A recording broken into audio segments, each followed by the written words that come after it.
One of the core subplots of the storyline is regarding the Combine imprisonment and use of the Vortigaunts to trap the G-Man. The multidimensional power of the Vortigaunts to detain the seemingly invincible G-Man is established in previous Half-Life lore. Through the use of their prisoner pods and substation technology, the Combine extract the power of the Vortigaunts' Vortessence chant, tune that energy, and then transmit it to the vault to contain the G-Man. To communicate this Combine process to the player without explaining it through lengthy exposition, we used musical sound patterns to represent the process implicitly. If you stand near the pods holding the Vortigaunts, you can hear them groaning their chant in a slow but semi-musical pattern.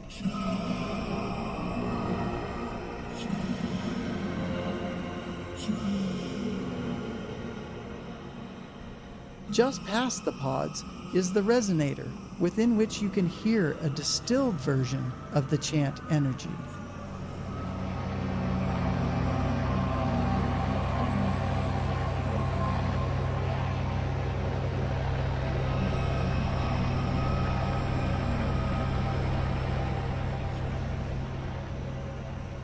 Finally, the cables are activated with the concentrated Vortigaunt energy, which is harmonized in varying patterns and intermittently transmitted to the vault once the energy is sufficiently tuned. If you stand near the cables while they're tuning, you'll notice the sheer size and height of the sound. This was achieved by placing the sound emitters for each cable at the locations of the actual cables themselves. The sound of the cables covers a broad frequency range, which emphasizes Steam Audio's head-related transfer function processing. That simulation, combined with the feedback of the observer's inner ear as she looks upwards, gives the same impression of scale that VR is known to give visual objects.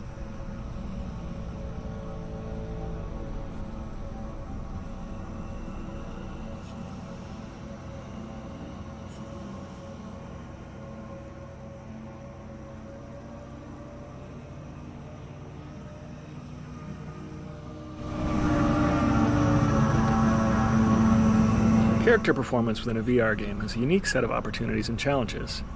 In our efforts to keep control in the hands of the player, we must create a performance that is interesting enough to maintain players' attention, but flexible enough to allow for player freedom. This scene has the most face-to-face interaction in the game, and there is no physical barrier between the player and the Vortigaunt when he first appears. At one point, we played with the idea of a jump scare when the Vortigaunt is released, upending the player's expectations of what had been referred to only as a battery up until that point. Not only was it a bit ham-fisted, but the Vortigaunt came flailing out of the pod, frequently into the same space occupied by the player. To solve this problem, we cut the jump scare and slid the pod back out of the player's space as it opened, to allow for the Vortigaunt to emerge at a comfortable distance. We faced a similar challenge when determining how to get both the player and Vortigaunt to their next locations without intersecting. We wanted to get the player and Vortigaunt side by side overlooking the vista, while the Vortigaunt delivered critical exposition. It would have been awkward for the player and Vortigaunt to take the same route along the catwalk, so we looked at other options, including exploring ways that the Vortigaunt may have once moved in its native environment. With long forearms, it's feasible that the Vortigaunts may have moved around as quadrupeds, so we chose an agile four-legged scramble up to the higher platform where he can deliver exposition without contending with the player for space.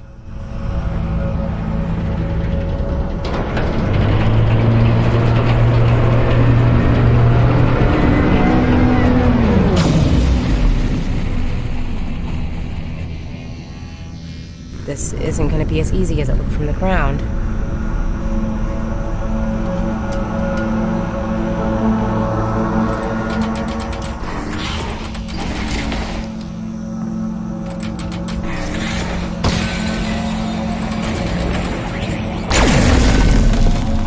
Nice. There you go!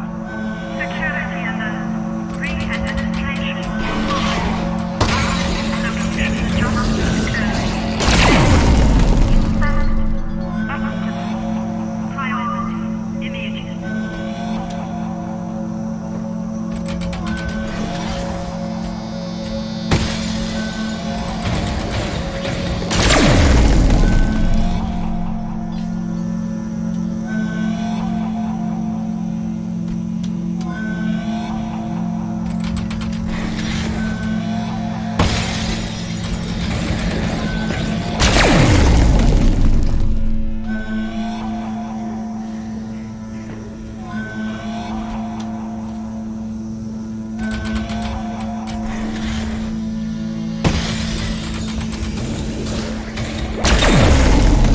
Now go inside and deactivate the power source.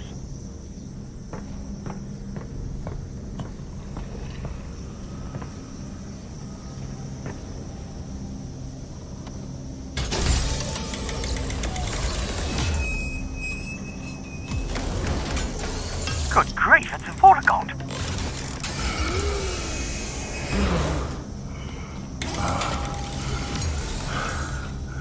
We have been trapped in the dark. You're free now. It's okay. Your friend sent me. The Alyx fans. You are our friend. What are they doing to you here? What they do to us all.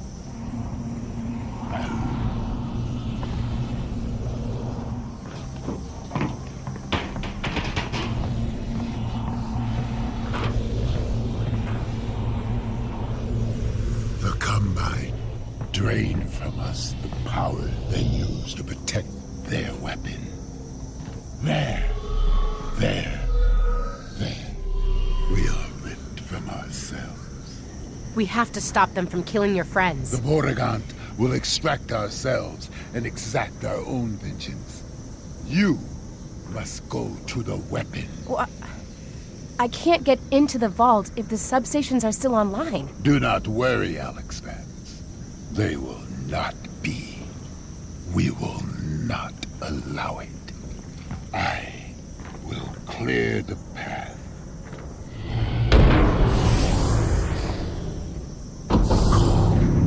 Our paths diverge. But remember, there is no distance between us. We are coterminous. Thanks. Good luck.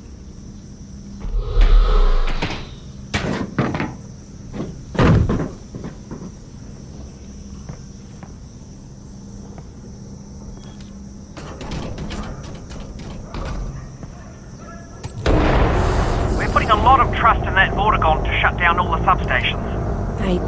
I trust him. Yes, me too. Because if he doesn't, well, that vault isn't going anywhere, and we'll be standing there with no vault to break into, surrounded by Combine. Russ, trusting him is our only plan here. He'll do this. We can do this. Yes, you're right. He'll be fine. We're all going to be fine.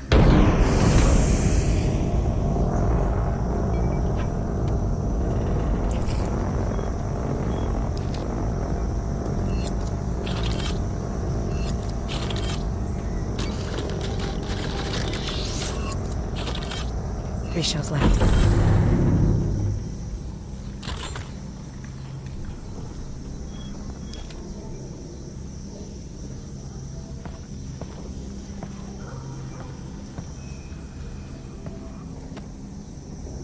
While developing Half-Life Alyx, we had a large number of people in many disciplines contributing to a relatively small number of maps.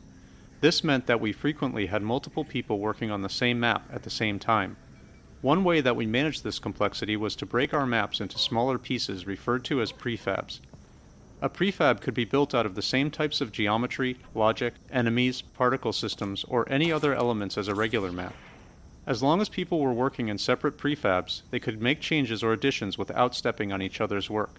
A prefab could contain a large physical space like this whole street scene, or it could contain only a handful of elements. Large prefabs that partitioned a map to allow for collaboration were essential for a project of this scope. But many small, reusable prefabs were created for Half-Life Alyx as well. A good example of this was the set of reusable vehicle prefabs used here and throughout the game.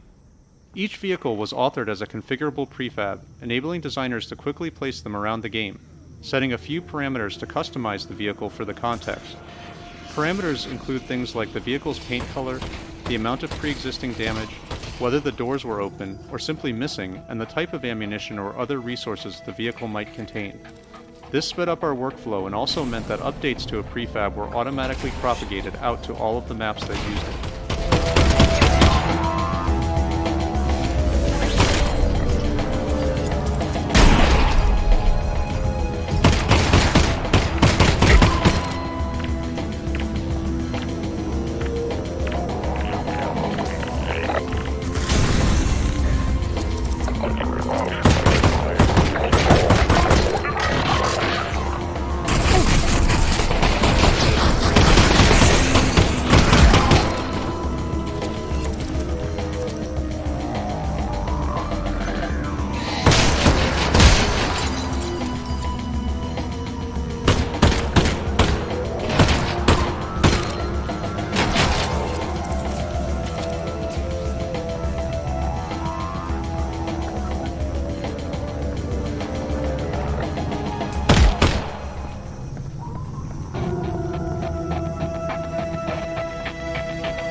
do you think, Russ? Guess we better cooperate. Yeah, she sounds like she means business. We had a good run. Cooperate.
The tarps used by the Combine to cover buildings in the quarantine zone are animated procedurally. This animation was added relatively late in development, so it needed to be both computationally inexpensive and technologically conservative, so no new systems. Simple overlapping waveforms are used to displace the tarp geometry where it hangs loosely away from the building. The displacements are oriented along the wind direction, and their propagation direction is further modified by the gradients of a texture we refer to as a freedom of motion map. This map is derived from the shape of the building geometry under the tarp, and is used to attenuate the displacement so that the tarp won't animate in places where it is meant to be pulled tight against the building. The result is a flapping tarp that seems to conform to its surroundings and responds appropriately to the wind.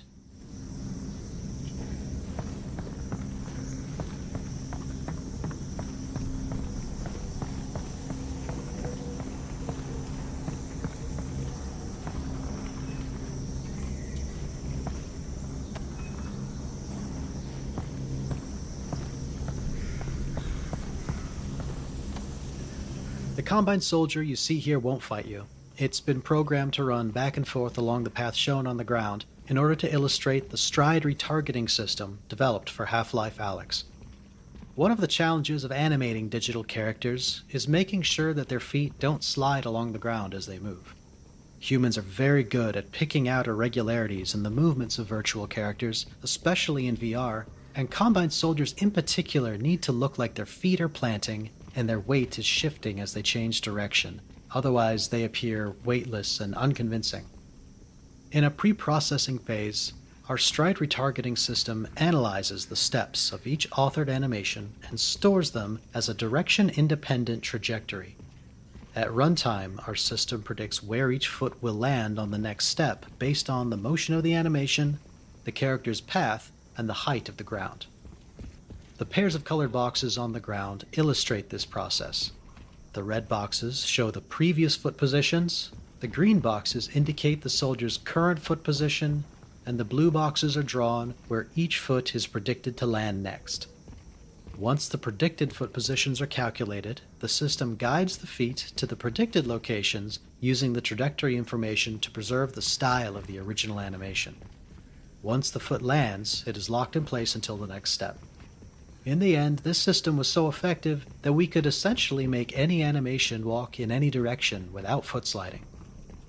You can experiment with the system by moving around the area, since the soldier has been set up to always face you while running the specified path.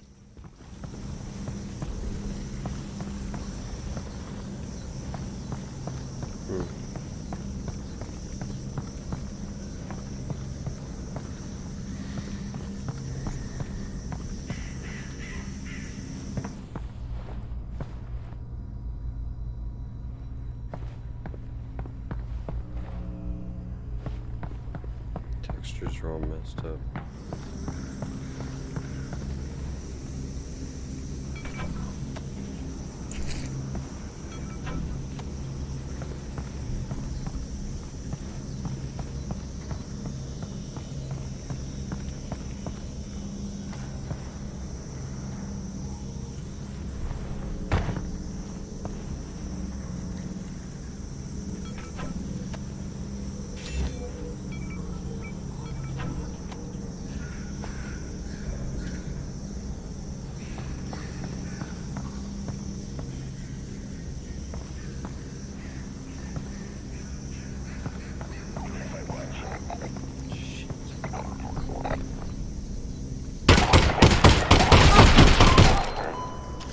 3 more.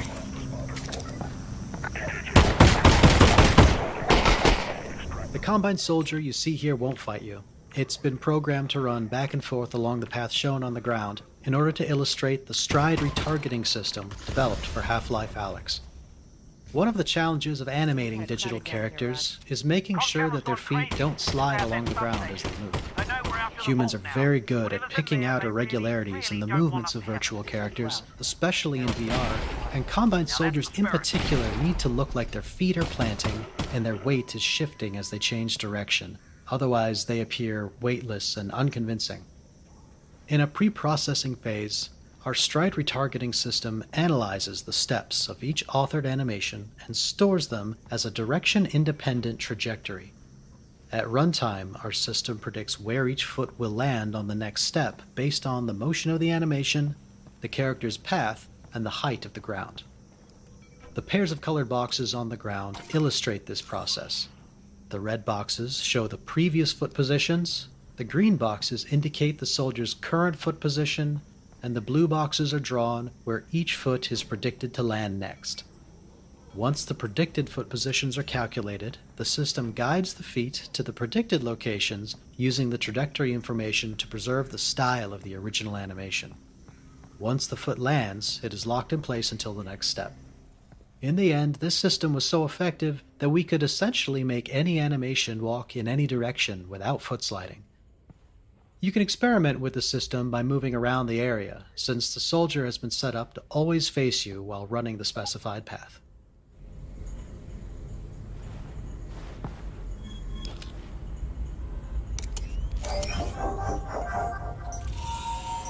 Steady. Whew.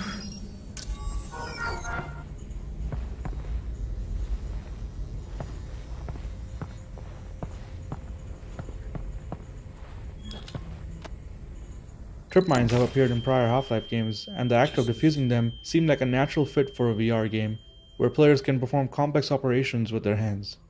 By this point in the game, players have already learned how to hack Combine technology with their multi-tool, but we wanted defusing a trip mine to be more tense than the hacking puzzles. To defuse a trip mine, not only does the player have to place their hand near the laser that could trigger the mine, but they have to perform the task within just a few seconds. Early versions of this puzzle were inspired by lockpicking, resembling a series of tumblers that the player had to quickly align. Unfortunately, the tumbler design required players to rotate their wrists in an uncomfortable manner, particularly given that they had to also avoid touching the laser beam. We removed the rotational component but kept the timing element, leading to the mechanic you see in the final game. We also experimented with causing the trip mines to actually explode if the player failed to defuse them, but most players found this too punishing, especially in cases where a chain reaction of explosions could occur. Instead, the mines just stay active and the player can attempt to defuse them again. We did end up keeping this behavior for the hard difficulty setting, but added a warning sound a few seconds before the mine actually explodes, to give players some time to move away.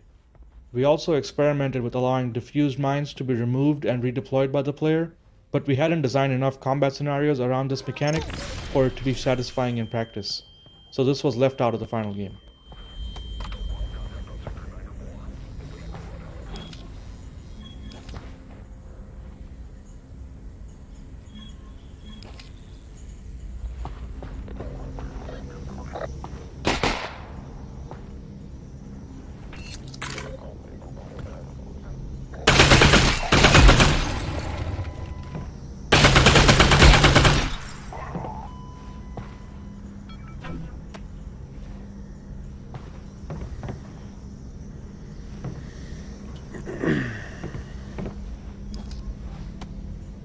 This combat arena that loops back over itself as the player winds through the tenement buildings was one of the earliest test maps built when we began adding Combine soldiers to Half-Life Alyx.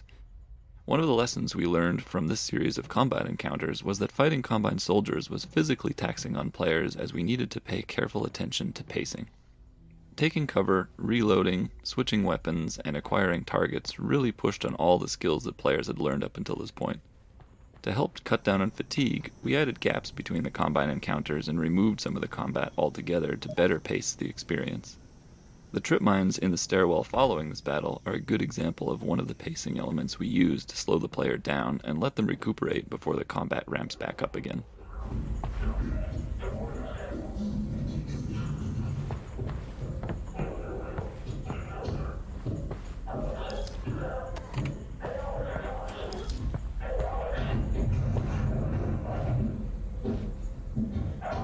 Russ, are they saying my name? Yeah, that's not good.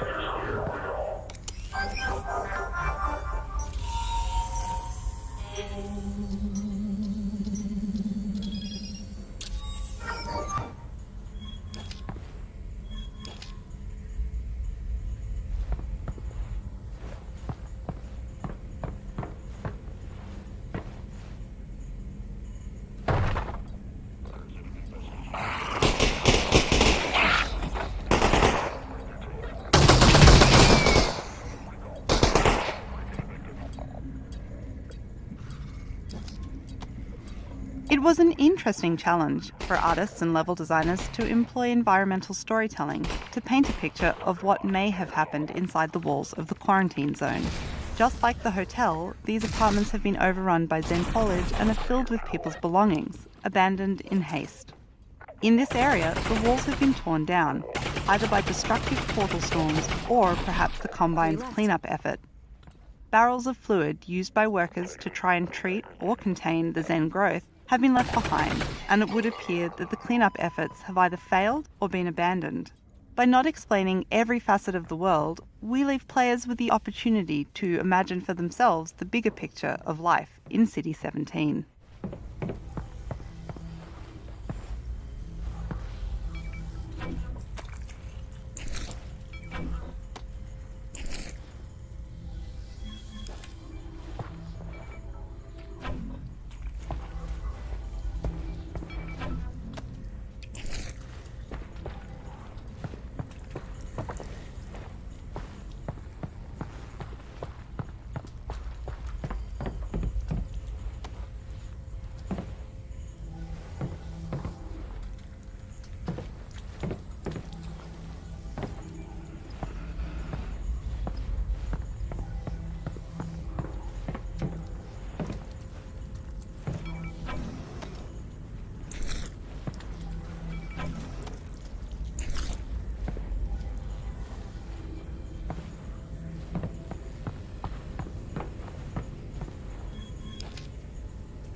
Oh, your dad's back. Oh, thank God. Russell! God damn, it's good to see you! Likewise. Oh, this is great. Honestly, I'd pegged your survival at about 4%. You can thank that Vortigern. He got me back here in one piece. Russ? Russell, put Dad on. Alyx, baby! Dad! We just took down a substation. Good. Because when they move this thing, that weapon's gone. We need to get it tonight. We will. You still got that data pod, right? I do. Russ, this thing's bio-coded. I'm gonna need the TLI. Yep, it's right over there. Okay, great. You good, honey? For sure. You go ahead. I'll be fine, Dad. I promise. Keep that promise. I'll get to work on the data pod.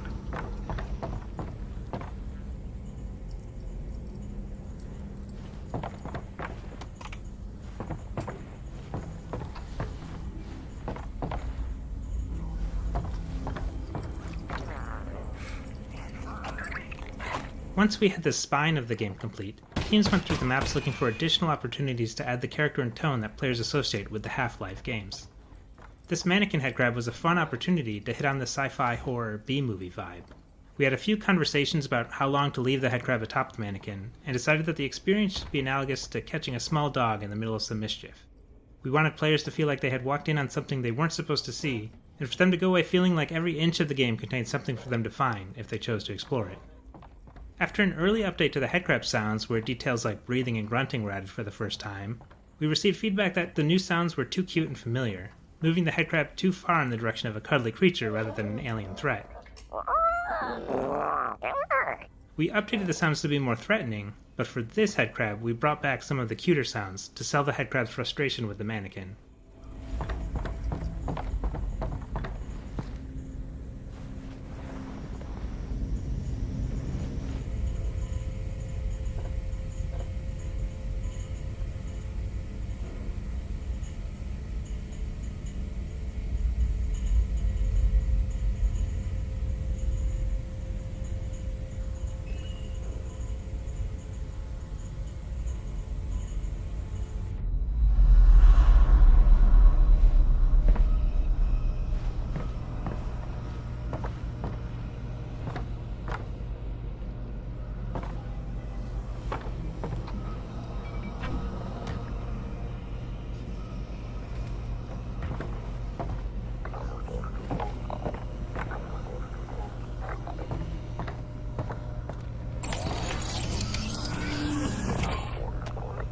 In order to reduce the amount of reloading required in the heat of battle, we wanted players to be able to upgrade the pistol by increasing its ammo capacity. That might seem like a small change, but implementing it in a way that was intuitive to players and that didn't have a lot of negative side effects was surprisingly tricky to get right. Our initial mechanic for increasing the ammo capacity was to use double-sized clips. Once the pistol was upgraded, the player's backpack held clips with twice as many bullets, and those were represented by a clip model that was twice as long. But unfortunately, the longer clips presented a lot of distracting fictional problems. For one, they looked ridiculous protruding out of the bottom of the pistol. Players were also left wondering what was going on in their backpack to transform the single capacity clips that they put in there into the double capacity versions that they were pulling out. We were also left with the sort of absurd implication that the pistol clips found in the world now magically all had to be the upgraded double-sized versions. While we did scrap the double-sized clips, the concept was still enticing. We just needed to find a better metaphor. So then we started looking at the hoppers that were used on paintball guns that can store large amounts of paintballs. In fact, the final upgrade that resulted from this whole line of thinking is still internally referred to as the bullet hopper. So with this in mind, we next needed to design an intuitive interaction model. Players were already satisfied with our existing pistol interaction loop, which was eject clip, insert the next one, chamber, and then shoot. So we wanted to preserve these skills that players were already beginning to master.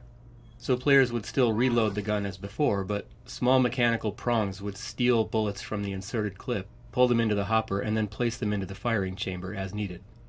Audio cues were also added to clearly communicate the state of the hopper loading process. The hopper also impacted the visual design that we used to convey the state of the pistol. Originally, the clips themselves had a numerical counter indicating the number of bullets remaining. And on its own, this was fine, and players understood it easily. But the readout on the bullet hopper was on the opposite side of the pistol, and had a pattern of blue dots indicating the amount of bullets remaining. So these two representations in two different locations made it difficult for players to quickly determine the total number of bullets in the upgraded gun. To solve this, we designed a single visual readout on the side of the pistol grip. It structurally matched the state of a pistol clip, the pistol's bullet chamber, and the bullet hopper, if the upgrade was acquired.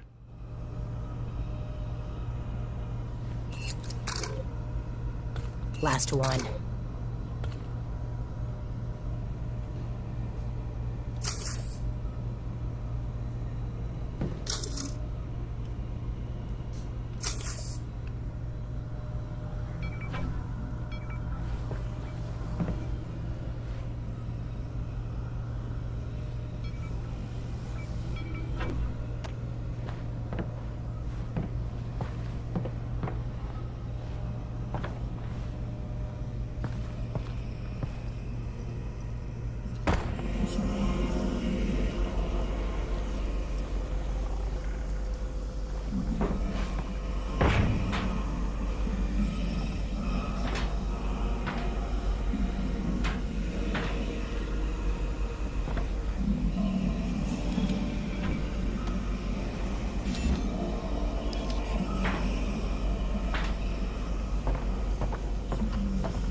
Russ, how's Dad going?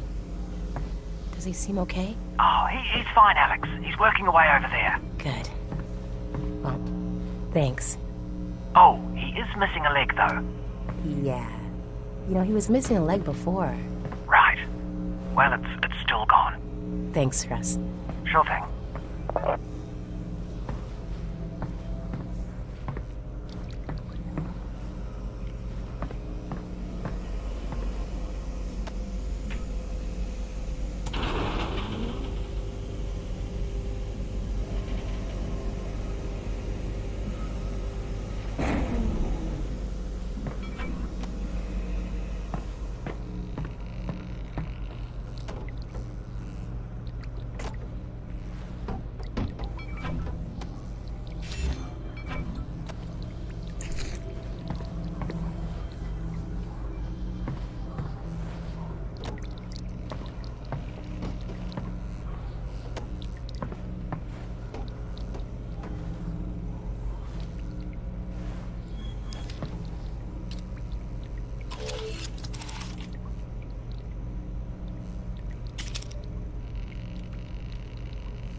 Whoa, Alyx! Are you seeing that? The Vortigons are taking down the substation! Yes! This might work. Deploy technician teams to blocks 496477. Maintain priority.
It's generally a requirement that all new enemy types have a section of the game designed to introduce them.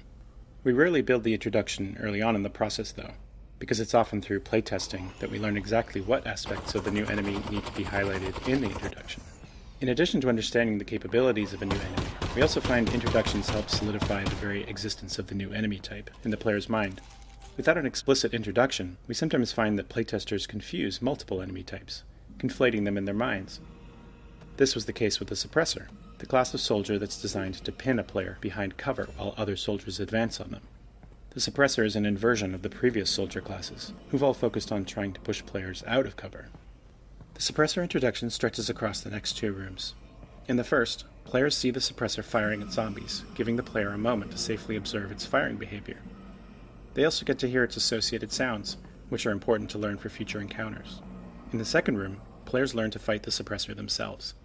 This is relatively straightforward when the Suppressor is alone, but will become more involved in later arenas where we combine the Suppressor with other soldier types.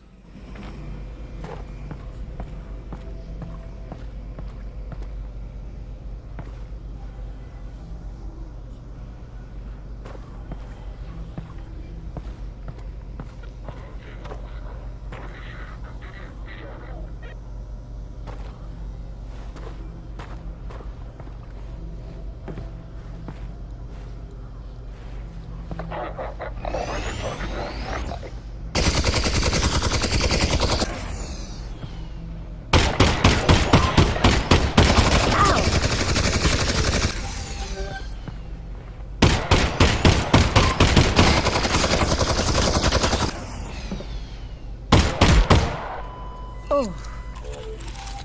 Whew. Okay.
Okay, there's no direct path from where you are to the vault, so you're going to have to snake your way there.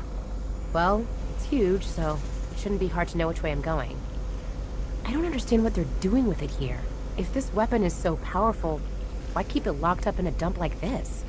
My guess is they're trying to find a way to ship it off Earth, back to their home or some other planet. Why not use it here? They already won this war, Alyx. It isn't practical to spend development time or art resources evenly across every part of the game, so we rely on strategic reuse of resources to maintain fidelity and specificity across the game's environments. This space was initially constructed using industrial models and textures seen throughout many previous environments. To set it apart, we added the large cables and Vortigaunt pods to imply a makeshift combine power plant whose purpose was to transmit energy to the substations. The juxtaposition of this abandoned industrial space with the large combine cables created enough visual interest to make the space feel meaningful at a relatively low cost. The cable motif was subsequently added to other parts of the game to increase visual interest and give the player a sense of being led toward the vault. It may not be obvious, but the cables exiting through the ceiling here continue onto the exterior of the building, across the large construction courtyard, and over the roof of the distillery building, presumably continuing on to a substation or other combine infrastructure. Players may not notice that continuation, but such details help guide us in building a world that feels connected and consistent. 3 minutes left.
Mag.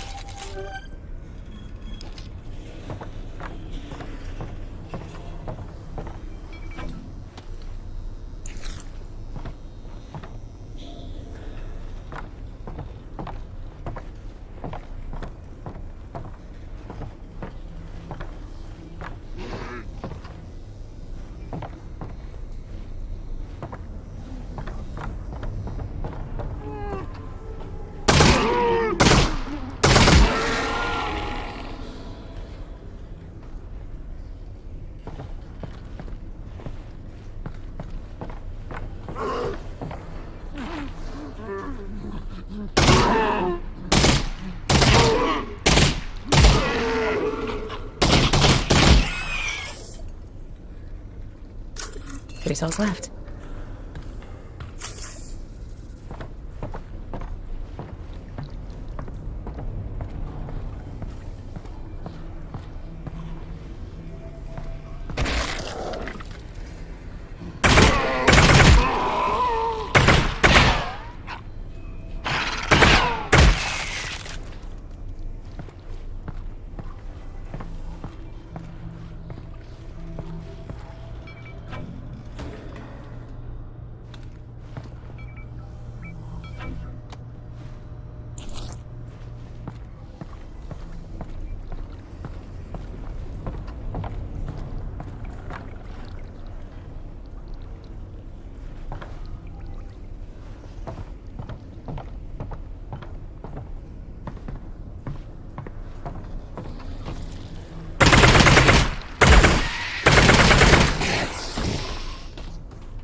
One problem we faced with the VR movement styles that Alyx supported was keeping the combat experience from diverging based upon whether players were using teleport or continuous movement. If the combat was significantly different depending on the player's movement setting, our playtesting requirements could explode combinatorially. One way that we prevented this combinatorial explosion was by ensuring that AIs could sense player movement no matter which locomotion style the player was using. To do this, we created a visual proxy for players using teleport locomotion. Imagine a scenario where the player is behind cover, hidden from a soldier's sight. If the player used continuous movement to run to another piece of nearby cover, the soldier would see them while they were out in the open. But a player who instantly teleported from one piece of cover to the next would not be seen. To solve this discrepancy, when a player teleports, we leave a breadcrumb trail of invisible visual proxies, which the enemy AI can see. These proxies pass information to the AI similar to what it would have gathered from seeing the player perform the movement directly. In this case, the soldier would know the teleporting player had left the original cover and run across open ground to the new cover, just like a player using continuous motion. While obviously not identical in that the soldier didn't have a chance to take a shot at the teleporting player, these kinds of features did allow us to reduce the number of ways our AI logic needed to take player movement options into consideration. Blast out.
pleased with the VR movement styles that Alyx supported was keeping the combat experience from diverging based upon whether players were using teleport or continuous movement. If the combat was significantly different depending on the player's movement setting, our playtesting requirements could explode combinatorially. One way that we prevented this combinatorial explosion was by ensuring that AIs could sense player movement no matter which locomotion style the player was using. To do this, we created a visual proxy for players' locomotion. Imagine a scenario where the player is behind cover, hidden from a soldier's sight. If the player used continuous movement to run to another piece of nearby cover, the soldier would see them while they were out in the open. But a player who instantly teleported from one piece of cover to the next would not be seen. To solve this discrepancy, when a player teleports, we leave a breadcrumb trail of invisible visual proxies, which the enemy AI can see. These proxies pass information to the AI similar to what it would have gathered from seeing the player movement directly. In this case, the soldier would know the teleporting player had left the original cover and run across open ground to the new cover, just like a player using continuous motion. While obviously not identical, in that the soldier didn't have a chance to take a shot at the teleporting player, these kinds of features did allow us to reduce the number of ways our AI logic needed to take player movement options into consideration.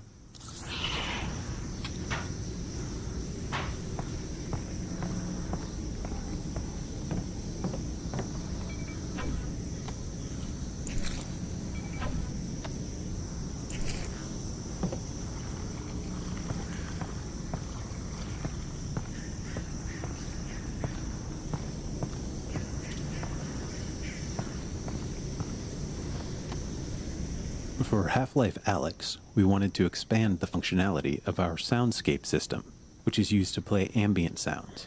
In prior games, we could generally only play one soundscape at a time. The player would be hearing either soundscape A or soundscape B, with a brief crossfade from one to the other. In this game, the soundscapes are much more flexible and can be overlapped in ways that enable more realistic transitions. For example, the volume of different soundscapes can be controlled by the player's position and the open or closed state of particular doors in the world. We frequently use this functionality in areas like this transition between indoor and outdoor spaces. I'm out. Hide for a moment, you'll notice the crickets, birds, distant dog barks, and other environmental sounds that help paint the picture of the quarantine zone late in the day. As you move into the indoor area, you'll notice the outdoor soundscape diminish as you move away from the door. In fact, if you close the door, the volume of the outdoor soundscape is reduced even further. And as you progress into the building, you'll begin to notice the indoor soundscape consisting of the indistinct hum of machinery and buzz of electrical fixtures.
Whew.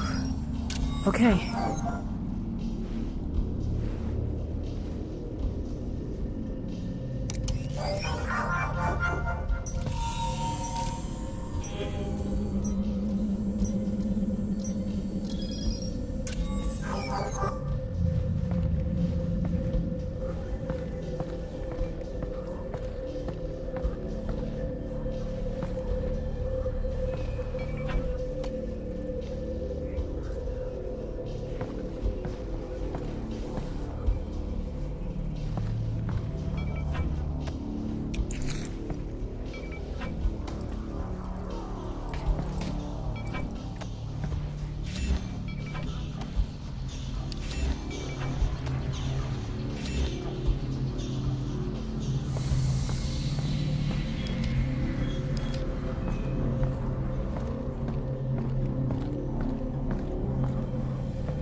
Last one.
Three left.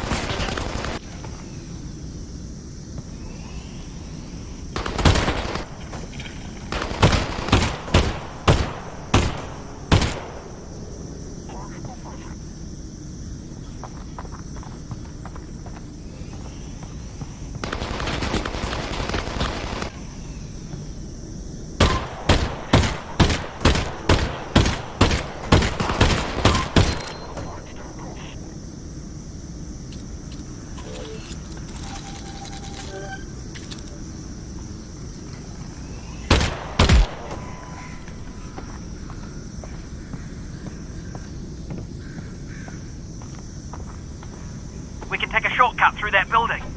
Okay, I don't see a way into this building, so I'm gonna look around. What is this place, anyway? It's a distillery. They made vodka and things like that. Is vodka good? Oh, God, no. Russell doesn't like vodka. Got it. Well, I never said that. But it's not good? It's poison. But I love it. Everyone loves it. okay, that's all very confusing. Let me figure out how to get in, and then I'll find you some. Wonderful if you could, actually, yes.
here.